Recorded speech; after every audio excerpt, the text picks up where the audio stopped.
Good morning, everybody. This is Steve. It is April 24th, 2025. And this is the Teanaway River Confluence, where it dumps into the Uppper Yakima. So we talk a lot about the Teanaway River in the spring of the year and how much water it contributes for spring runoff. It flows right out of the Cascade Range. It's free flowing, not dammed like the rest of the river is.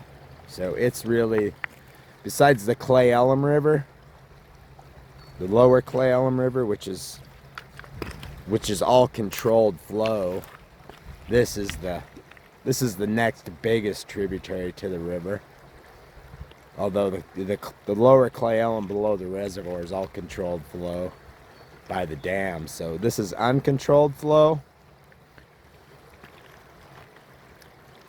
And it looks beautiful this morning, as you can see. Still having big temperature swings. Lows down in the freezing level.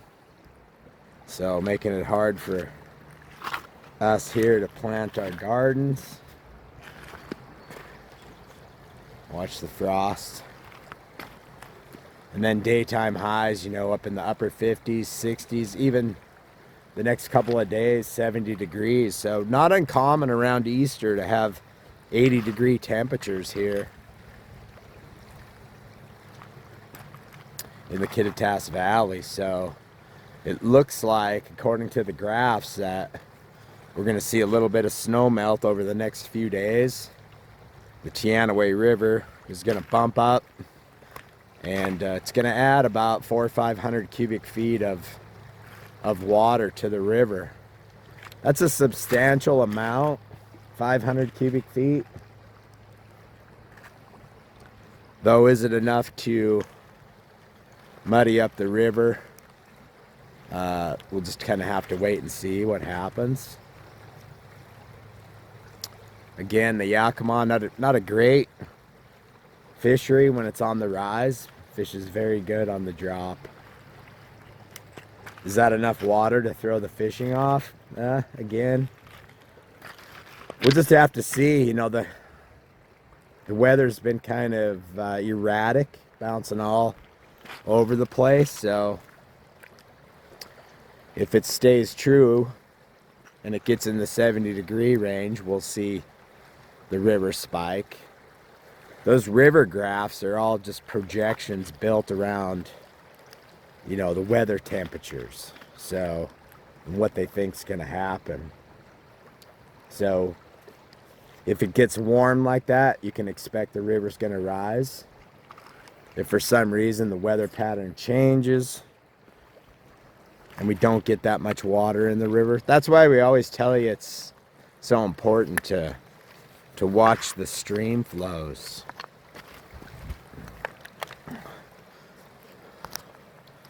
Just so you don't spend a lot of time, you come over and find a muddy river. That's always a disappointment. But if that happens, you can stay above the Teanaway here and fish. Be very careful.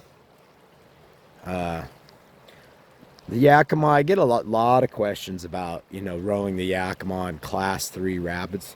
We don't have any class rapids on the river, but what we do have the majority of the year, from spring runoff until the end of August, we have a lot of high flows, a lot of water in the river for irrigation. So that can kind of overtake people, the speed of the river. And then in conjunction with that, we have lots of snags, lots of root wads that you have to be able to row around. So it takes a little bit more expertise on the oars to fish in the upper river than what it does in the lower canyon south of Ellensburg. So you just have to be careful, have a heads up. There is a river blockage below the East Clay Island boat launch up here, and you have to take that right channel, so you got to be really careful with that. So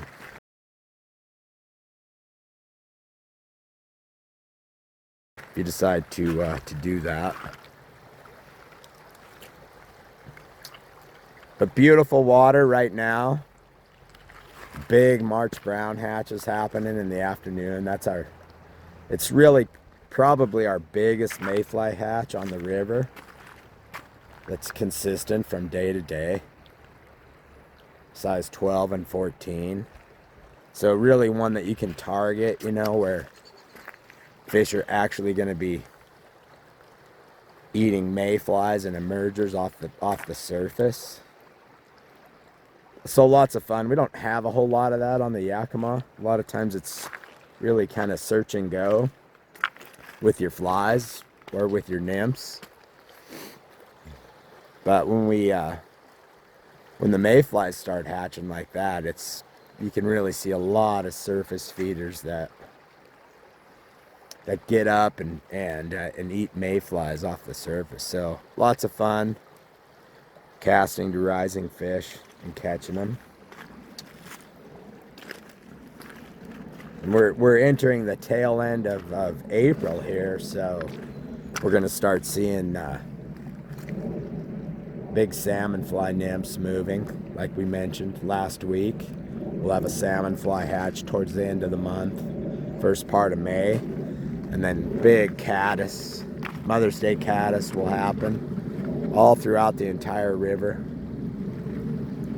Big, billions and billions of caddis hatching.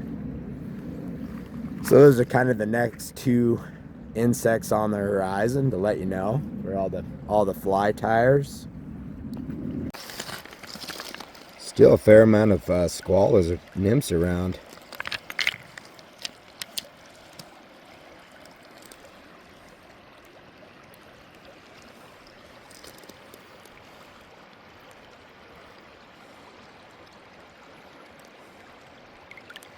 They've been eating squallows for well over a month now, so the stonefly nymph's always a great pattern for searching early in the morning.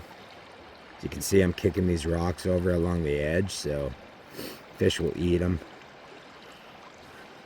in the early morning hours and dusk. It's always a good searching pattern to find fish. We have lots and lots of stonefly hatches on the river here. So they're always eating. It's a great food form for fish in the Yakima.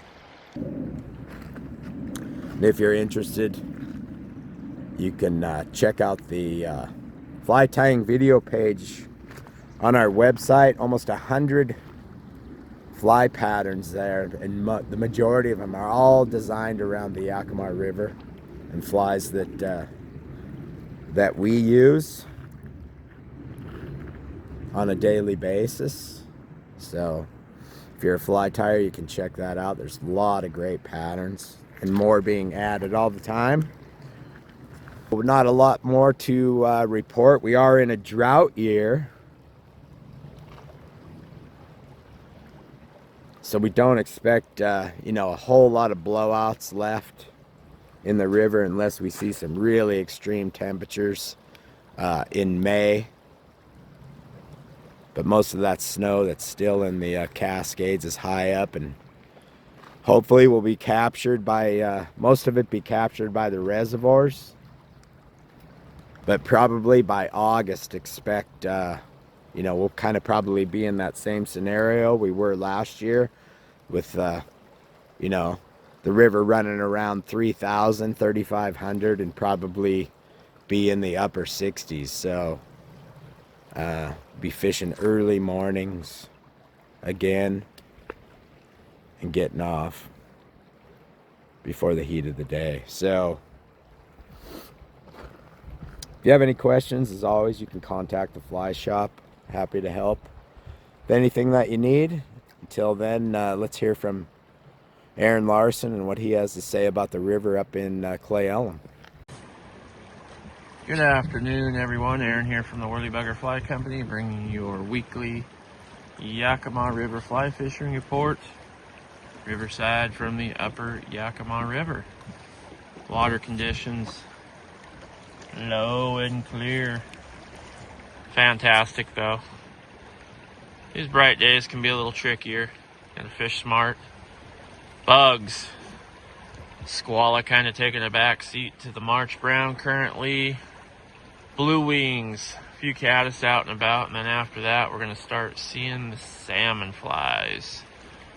Nymphing in the morning, pretty steady, and then afternoon dry dropper, dry fly, getting it done. Just kind of a quick heads up, kind of remember that the fish are spawning or have spawned, so kind of keep your eye out for reds in the water if you're wading. And then limit the amount of handling of the fish as little as possible. So keep that in mind. Those are the future trout of the Yakima River. Anyhow, hopefully everyone's having a fantastic week. If you want to come out and fish with us, there's some great weather and the dry fly fishing is picking up. Oh, Laird just hooked up. Anyhow, call the Pro Shop if you want to schedule a trip with us. We'd love to have you and host you. Hopefully everyone's having a fantastic week. I'll see you out here. Tight lines. I'm going to help Laird get this fish in the net. Tight lines.